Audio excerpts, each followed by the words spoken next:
बहुत ही अच्छी कचौरियाँ बनाई हैं। गुंजन ने तो आते ही रसोई संभाल ली। गुंजन की सास गुंजन के हाथ के बनाए खाने की तारीफ अपनी ननद से किए जा रही थी। शादी के बाद पहली बार तुम्हारी बुआ सास रहने आ रही है। उनकी खातिरदारी में कोई कमी मत रखना। आखिर वो भी तो इसी घर की बेटी है ना। जी मम्मी जी, मैं ध्यान रखूंगी। गुंजन ने ये कहकर कमर कस ली। संयुक्त परिवार में पली बड़ी गुंजन किचन के काम में शुरू से ही कमज़ोर थी। पढ़ाई लिखाई के साथ उसे पेंटिंग बनाने का भी बहुत शौक था।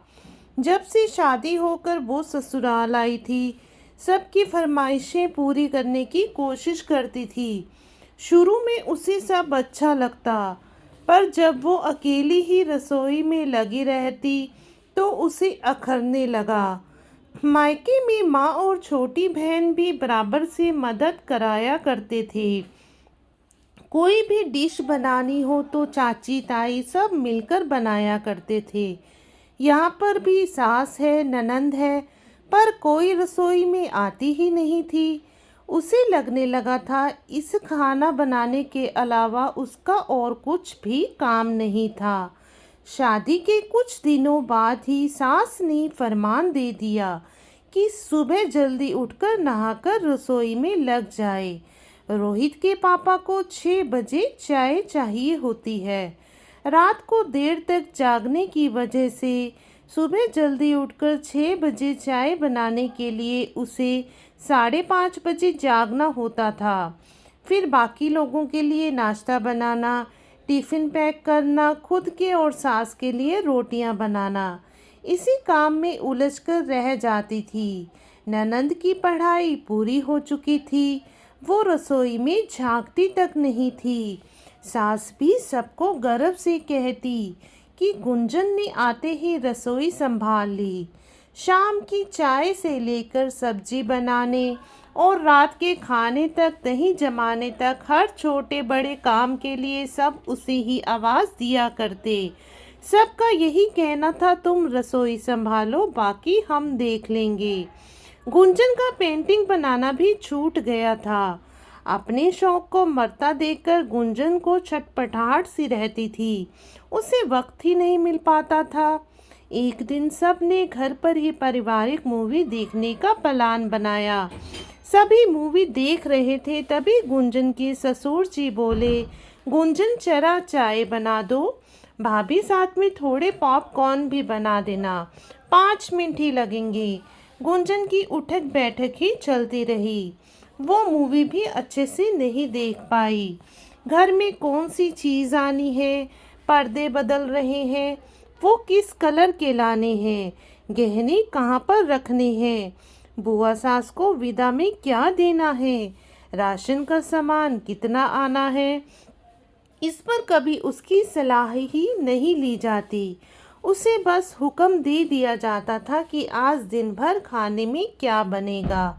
जब कभी सभी बाहर घूमने जाना होता है तो कौन सी साड़ी पहननी है, किसी की बर्थडे एनिवर्सरी पर क्या उपहार देना है, ये सब भी सास ननद ही तय किया करती थी। घर की सजावट हो या घर के सामान के लिए खरीदारी, उसकी कोई भागीदारी ही नहीं होती थी। उसे कभी ना तो बताया जाता, ना ही उससे सलाह ली जाती थी। वो तो बस रसोई में कैद होकर रह गई थी। रोहित के दोस्त लंच पर आ रहे हैं तो ये बना लेना, दूर के पास के रिश्तेदार आ रहे हैं तो ये बना लेना। बड़ी ननंद परिवार सहित रहने आई। गुंजन एक पांव पर खड़ी रहकर खातिरदारी में जुट गई। सब मिलकर एसी में हंसी ठाका लगाते और वो गर्मी में रसोई में रोटियां सेक रही होती। उसका भी मन करता था वो भी सबके साथ में बैठे, पर खाने की जिम्मेदारी से दबी रहती। उस दिन शाम को सब परिवार सहित पुराने पड़ोसी से मिलने गए। ननंदे भी सज धज के तैयार हो गई। सास ने खाने का पूरा मेन्यू थमा दिया कि हम लोग सब मिलकर आते हैं, तुम रात का खाना बनाकर रखना, तुम्हें ले चलते, पर फिर देर हो जाएगी, खाना भी बनाना है। उन्होंने केवल चाय पर सारे परिवार को बुलाया है। गुंजन ने कुछ कहा नहीं, बल्कि ये ही सोचा, सारे परिवार में तो मैं भी आती हूँ। ननंद अपने छोटे बच्चों को भी छोड़ गई। उनको संभालते हुए गुंजन ने बड़ी मुश्किल से सारा खाना बनाकर रखा। उसका भी मन था सबके साथ बाहर जाने का, उन आंटी से मिलने का जिनके किस्से वो सास ननंद से सुना करती थी। उसी रात गुंजन रसोई का काम पूरा करके अपने कमरे की तरफ जा रही थी। तभी देखा सास का कमरा खुला था। वो यहाँ पर जाने लगी, तभी ननंद लपक कर आई, दरवाजे पर खड़ी हो गई और बोली, भाभी आप अपने कमरे में जाकर सो जाओ, अंदर पैसों का हिसाब किताब चल रहा है, भैया देर से आएंगे। ये सुनकर गुंजन को बहुत ही बुरा लगा। वो भी तो घर की सदस्य है, उससे क्यों दुराव छुपाव चल रहा है। ऐसे तो कहते हैं बहू घर की लक्ष्मी होती है और उसे ही अपने घर में पराया बनाया जा रहा है। वो तो बस रसोई की ही मालकिन है, घर की नहीं। उसका भी बड़ा मन था सबसे बातें करने का। फिर कुछ सोचकर वो जबरदस्ती अंदर चली गई। उसको देखकर सब हक्के बक्के रह गए। रोहित ने आंखों से इशारा किया और जाने को बोला, पर गुंजन टस से मस नहीं हुई। सास ननंदों के मुंह बन गए। गुंजन तुम थक गई होगी, जाकर सो जाओ, यहाँ पर तुम्हारा कोई काम नहीं है। सारा परिवार यहाँ बैठा है तो मुझे भी यहीं पर सबके साथ बैठना है। गुंजन हक से बोली। गुंजन सुबह बड़ी दीदी जाएगी, उनके ट्रेन के सफ़र के लिए तुम्हें खाना भी बनाना है। खाना खाना खाना और बस खाना। मुझे आप लोग बस खाना बनाने के लिए ही लाए हो। घर के सदस्यों के साथ मैं बैठ नहीं सकती हूँ। दोनों दीदी बैठी हैं, मैं यहाँ नहीं बैठ सकती। मैं भी तो इस घर की सदस्य हूँ, मुझसे अलग ये परिवार नहीं है। मैं भी अपना घर छोड़ कर आई हूँ, बराबर सुख दुख की साझेदार हूँ। आखिर बहुओं को घर के आर्थिक मामलों में क्यों शामिल नहीं किया जाता है? सिर्फ रसोई की ही जिम्मेदारी जिस विश्वास से दी जाती है, तो बाकी जिम्मेदारी क्यों नहीं? आपको बहू नहीं बावर्ची चाहिए, जो बस आप लोगों के इशारे पर सुबह दोपहर रात बस खाना बनाती रहे। मेरा मन भी करता है बाजार जाने का, कुछ घर के लिए सजावटी सामान लाने का। शादी के बाद रसोई की जिम्मेदारी तो बड़ी जल्दी सौंप दी जाती है। आप लोग ये भी नहीं सोचते, शादी से पहले जो लड़की माँ के सहयोग से खाना बनाती थी, उसे अकेले ही सबके लिए खाना बनाने को कह दिया जाता है। फिर खाने में मीन मेख भी निकालते रहते हैं। उसे घर की बाकी जिम्मेदारी नहीं देते, उसे अपने लिए कुछ भी करने नहीं देते हैं, उसे अपने लिए वक्त नहीं देती। शादी के बाद क्यों रसोई की ही जिम्मेदारी बहू को मिलती है, जबकि वो इतनी बड़ी जिम्मेदारी उठाने की एकदम से आदी नहीं होती है। घर की सजावट और बाकी जिम्मेदारियों से वंचित क्यों रख दिया जाता है? किसी मामले में कोई सलाह क्यों नहीं ली जाती है?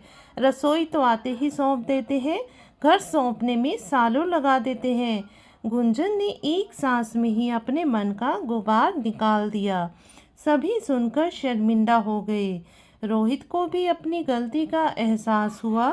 जब से गुंजन आई है बस किचन में ही लगी रहती है, इसलिए वो उसे वक्त नहीं दे पाती है। इसी कारण वो पेंटिंग नहीं बना पाती जो उसका शौक है। सब ने मिलकर ये तय किया कि कल से सास ननंद भी किचन का काम करेंगी, ताकि गुंजन को अपने लिए और रोहित के लिए वक्त मिल सके। घर सबका है, खाना सबको है, तो एक ही इंसान क्यों रसोई घर में लगे? सबको अपने काम अपने शौक पूरे करने का पूरा हक है। सास बीमार हो तो कोई दिक्कत नहीं, तब तो बहू का फर्ज बनता है वो सास और परिवार की देखभाल करे। अगर स्वस्थ है तो दोनों मिलकर माँ बेटी की तरह मिलजुल कर रसोई का काम चुटकी में निपटा सकते हैं। जरूरी नहीं कि सबकी किस्मत गुंजन जैसी हो, और जिस तरह उसके ससुराल वाले उसे समझ गए, सबके ससुराल वाले भी समझें। बहू को आते ही किचन में झोंक दिया जाता है। बहू को किचन की जिम्मेदारी तो दे दी जाती है, पर बाकी नहीं। मैंने कई बहुओं को देखा है जिनके सपने, शौक, एहसास सब रसोई में आते ही सवाह हो गए। उनकी नियमित दिनचर्या में रसोई के कामों के अलावा कुछ भी नहीं आता है। जो एकल परिवार में रहती हैं वो अपने लिए वक्त निकाल कर कुछ कर जाती हैं, पर जो संयुक्त परिवार में रहती हैं वो बस खाना बनाने भी ही लगी रहती हैं। ये मेरी निजी सोच है। मैंने ऐसा अधिकतर देखा है, बहू के आते ही सास किचन से संन्यास ले लेती है। अगर वो छोटी छोटी मदद भी करे तो बहू को अपने लिए वक्त मिल सकता है। वैसे भी कहते हैं औरतों की आधी जिंदगी रसोई के कामों में चली जाती हैं। कुछ औरतें आर्थिक रूप से मजबूत होती हैं, वो खाना बनाने वाली रखती हैं, पर सभी नहीं होती। आपको मेरी कहानी कैसी लगी? ऐसी ही कहानियाँ सुनने के लिए आप हमारे चैनल को सब्सक्राइब भी कर सकते हैं। धन्यवाद।